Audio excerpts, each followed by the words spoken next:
Hello everybody, and today I'm doing a playthrough of Sievert. Now let's just get right to it.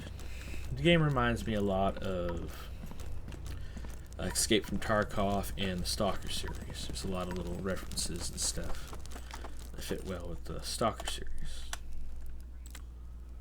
Now, we'll get right to it. Alrighty then. Now, we started right here in the forest. This is the first map that is available. There is quite a few, as you saw. Now, you'll always start at the bottom or at the top of the map. It changes as you go through the game, top to bottom, and every time it's a random spawn. You might spawn somewhere over here, somewhere up there, and most of these locations are moved around a bit. Now, there is quite a few places you can loot at the start, so I'll show you a few. Now, the most thing that you'll see is mostly these buildings. These buildings will have a lot of your basic loot, as of bags and other kind of essential things. As you see, it's very easy to die in the game. Well, now we spawned at the bottom again. This time there is an objective nearby, but I'm not going to that just right now. As you saw, there is a lot of danger to it. You just have to be very careful and be much more cautious than me. I mean, I'm not being very cautious because I'm just kind of doing this and going around just looking for random junk that I could sell. So a lot of the time, you'd be looking out for much more important things when you're starting the game. When you're first starting the game, you have to look out for much more tools, essentials, food. But you won't have very much space. You'll only have the small school bag most likely, so you will be starting with very little carry weight. As you see, I can currently carry quite a bit. And there is a few things from my last run that I took. Now, right now where I am is currently the village. This is the main looting area.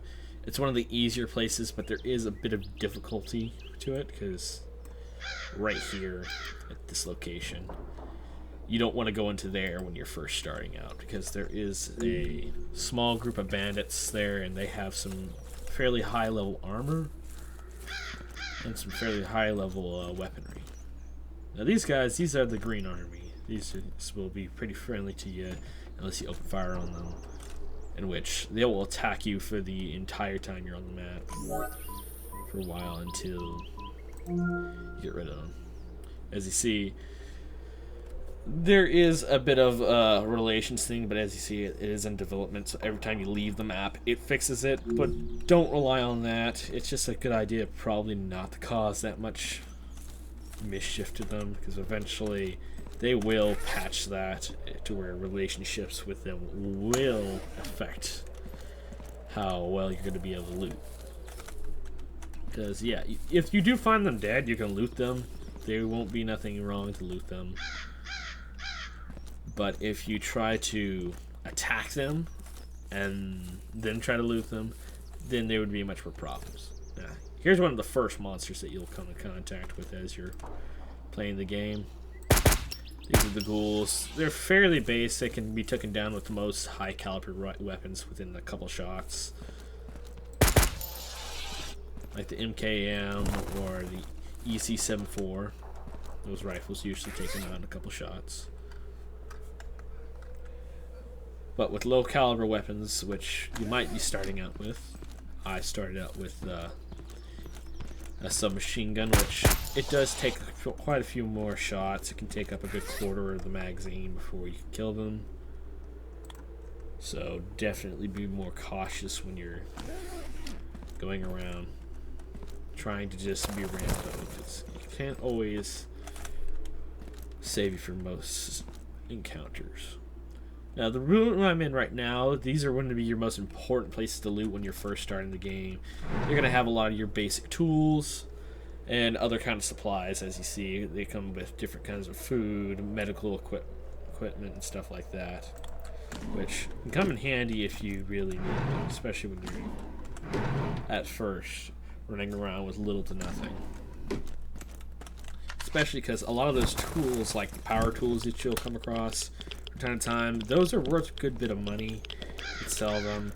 You will need some power tools, I know, for upgrading some parts of your base. Like upgrading your storage or upgrading a couple other things. Like a crafting bench.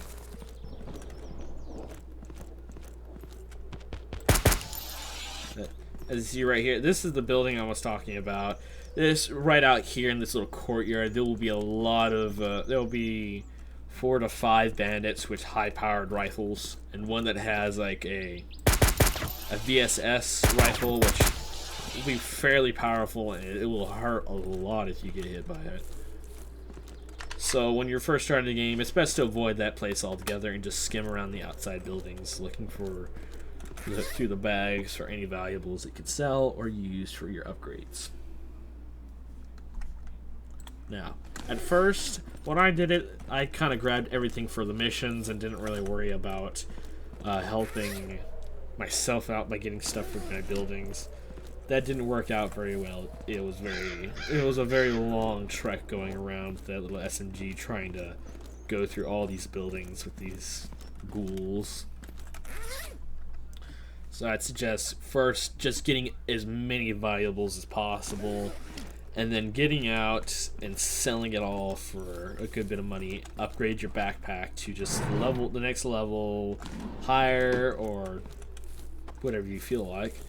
And then you should worry about getting missions done, because there's a lot of the items that you need for missions, like for the train master, you're going to need to get like propane tanks, a lot of hammers and tools, and those things will weigh you down a lot before you get out. So it's not a good idea to pack up on mission items just when you're first starting. Just get in, get what you need, and get out.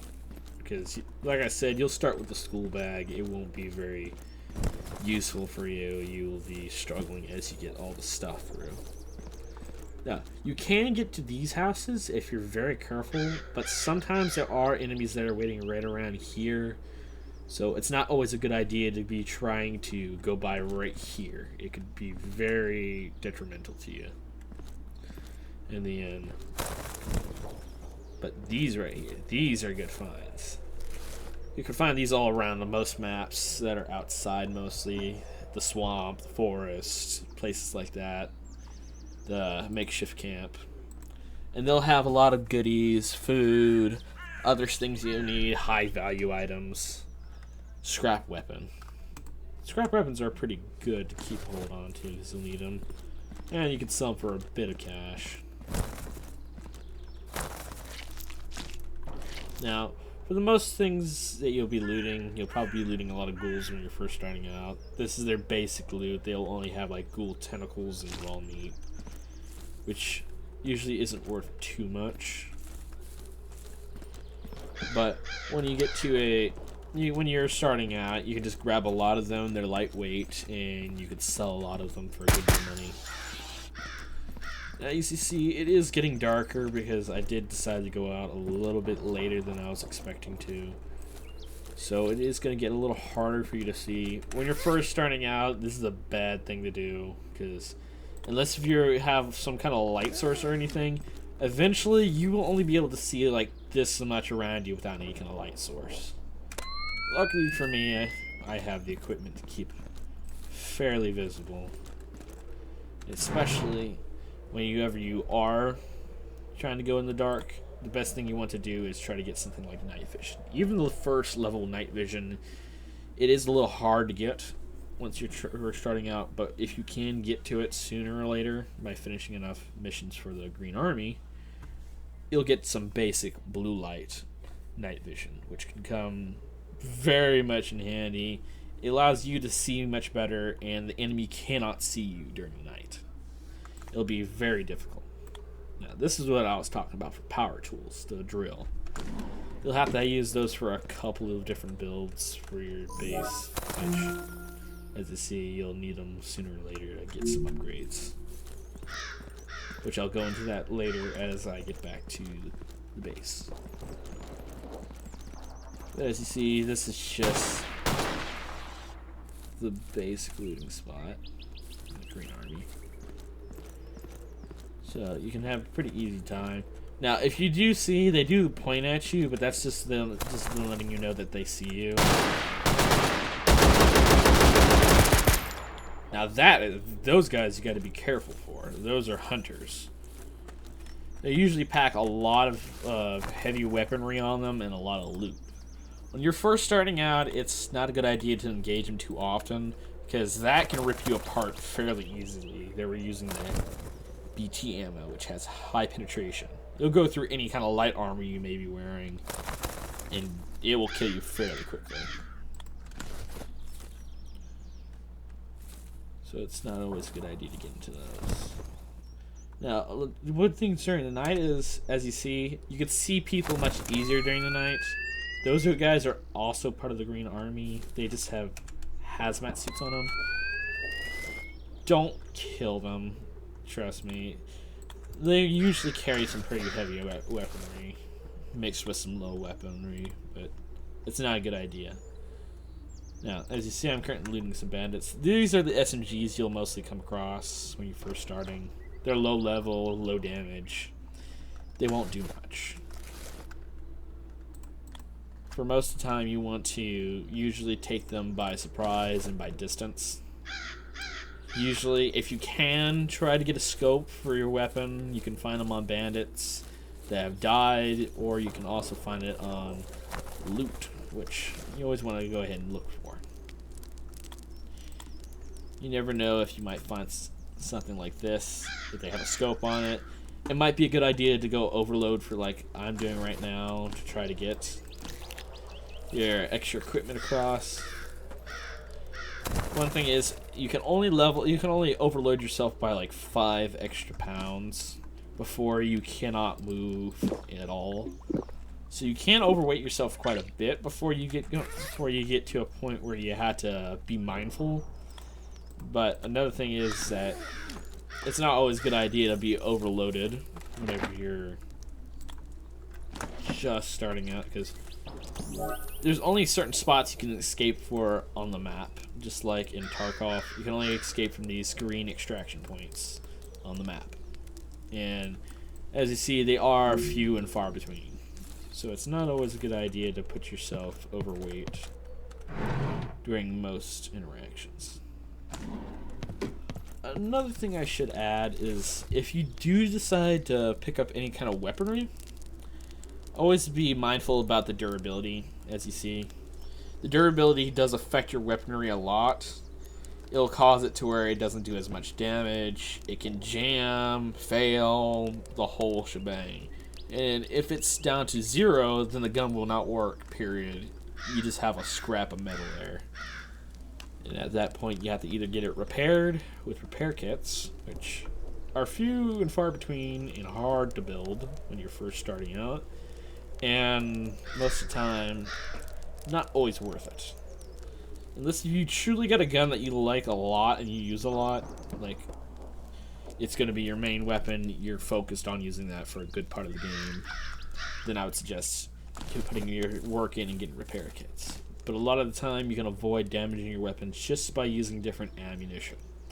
Because if you see right underneath the recoils, there'll be Durburn, which is the durability burnage for each ammunition. Certain ones will damage your weapon more, like subsonics here. They don't do too much. High-powereds, they do 20 or so, and then the basics, they do 30. Which the basics are pretty much the most easiest to get your hands on for bandits and everybody. Everybody always carries this. All the enemies do. But for other ammunitions like subsonic or high powereds, usually you can buy high powereds from the bar master. He has all the high powered ammunition. But stuff like subsonics and stuff you can either find in ammunition boxes or you can find them at the Green Army's trading post, which is inside the bunker. Which you do have to be at a certain standing point with them with the missions. There's no real knowledge of when you do. It's just like after so many missions, they say, "Oh yeah, you can go back there now, and now you can sell your junk to them and buy stuff from them as well."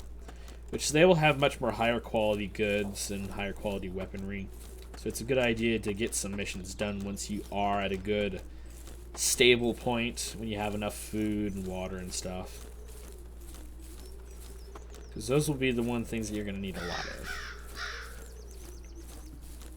before you surely start trying to spend your money and get some high-powered weaponry. Because a good weapon's alright. It's good to have something that you can rely on the entire time, but if you have no food and water, then you'll be in a very bad situation. Because if you eat well, it can help you out a lot, but if you don't keep above that, it can start affecting you. Like, if I had more water and stuff and I drank more, my character could carry a little bit more, and it can help out with, especially during the start of the game when you have to carry a lot more with you to try to get more money.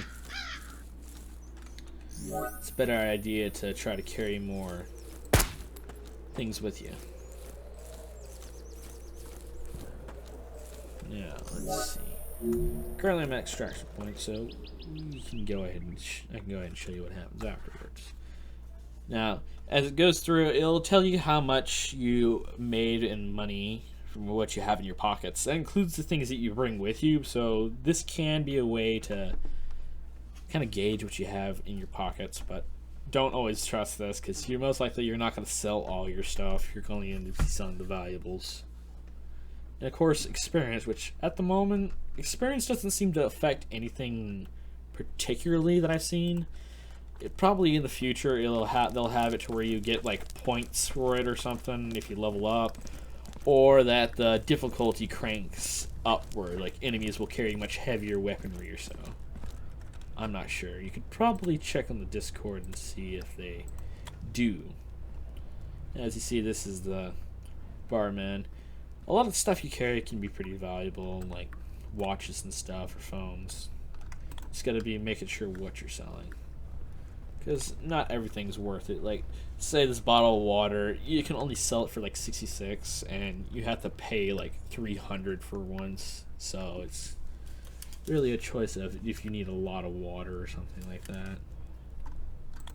But for most of the items, since I'm fairly well off at the moment, I don't really need a lot of this stuff, so I'm just selling it for a little extra bit of money to buy some new gear later. And the barman's pretty much going to be your most guy that you're going to talk to, because he's going to have all your food. He's going to have some basic stuff. These are just for resetting your skills. And of course, it's going to have all your other backpacks. And like I said, you'll start out with this. It's just a regular school bag. You got 9 kg added to your already low carry weight. When you want to try to aim for something like this for a while. When I first started out, I grabbed this bag. I did not see the weight limit, but I did see that there was a buff of some kind, so I was like, oh, that can help out a lot more. It's better to just go with the backpack. It's cheaper, and it's easier to grab and stuff some more things into. Once you get to a certain point, of course, you can get something like that, or you can get this one, which this one helped me out for a while before I did swap up to something better. Which definitely helped. But I'll show you real quick about the crafting system a bit. A lot of the stuff you can build fairly easily, like the medication and stuff. But if you see underneath it, some of them will say what you need to have for it. Now I know some of this stuff, like beyond this point, you have to have a certain skill, or you have to have a crafting bench. Same with the ammunition. If you want to build any kind of ammunition, you have to have an ammo rack and stuff to be able to build ammunition. For cooking, a lot of these items you have to have the kitchen. Same with the repair kits, you have to have a repair station built. to be able to build these higher quality stuff, because at first you'll only be able to build these tiny things, which they help at first, but they won't repair all your gear. And then you can mod out your weapons here, which can come in handy. Every little bit of something that you add to your gun will add for recoil, ergonomics, stuff like that. And if you need to learn a little bit more about what that means, you can go to the tutorial on the game, and it should tell you a few things about that. And you can attach a lot of things to your weapon. You can attach grips, lasers, flashlights, stuff like that. But you will have to have a certain handguard, because not every handguard can attach a foregrip, and not every handguard has a lot of attachment slots. Some of them may only have like 2 attachment slots. Some of them may have a lot of attachment slots but have no grip handle spot. So always be careful about what you're doing for grips, because certain ones can be very beneficial to have on your weapons, but certain ones definitely will not. And then we're on to the modules. The module tier lists are pretty easy to understand. The second tier, it's just pretty much the second building after that. And it is a little bit harder to build because you got to get much more higher valuable tools, equipment, and a hell of a lot more scrap. But for most of these, you'll need a lot of this, the random bits and bobs, like I said, that you can find around from bags on bandits. And just about every container has something like this, except safes and certain labeled boxes. Because certain labeled boxes, you can't find much of anything but what it says. Like medicine boxes, you'll find scrap medicine, hydrogen peroxide, soap, and random bits of medicine, needles, stuff like that, scissors. Tool boxes, you'll find a lot more tools and parts and pieces that you'll need for a lot more building things like this. And bags will always have just the randomly generated food, scrap, and building supplies. But that should cover all the crafting. Now, going to storage. Storage is going to be the one thing you're going to be using a lot during your entire time on this game. I mean, go figure. But the one thing is that you'll only start out with like 3 slots when you start the game, I'm pretty sure. Or it's 3 to 2 slots. So you'll only have a very limited amount of space to just be shoving things into. So be careful when you are first starting out, because when I first started, I grabbed anything and everything I could to the point that I was overloading so often that it did make it a little harder, but with that, it also made it pretty hard for me to store all these goods, because I didn't have a spot for everything. Not like I do now.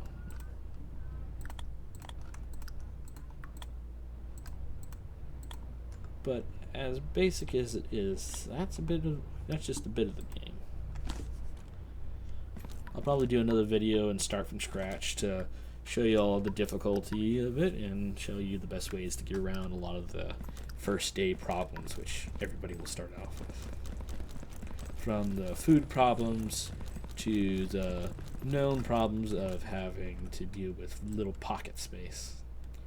Now you can go up here and you can always sleep in these beds. You can build a bed in the little workspace that you have, but considerably, I think that's a waste of time and resources, because you can just go up to these places and it'll have the exact same effect as having one in there. And you can have space for something like, you know, all your crafting benches, which you'll need quite a few of them, especially if you want to be able to be like an ace of everything. If you want to have a little bit of everything. If you want to craft repair kits, food, ammo, medicine, it's going to just cost a little bit of everything. But that's my little video about this. Hope you'll like it, and like and subscribe, and leave a comment on if I should continue on this, or if y'all have any questions on any kind of, I don't know, anything about the game. I am starting to place more videos online, so just let me know what you think. Have a good day.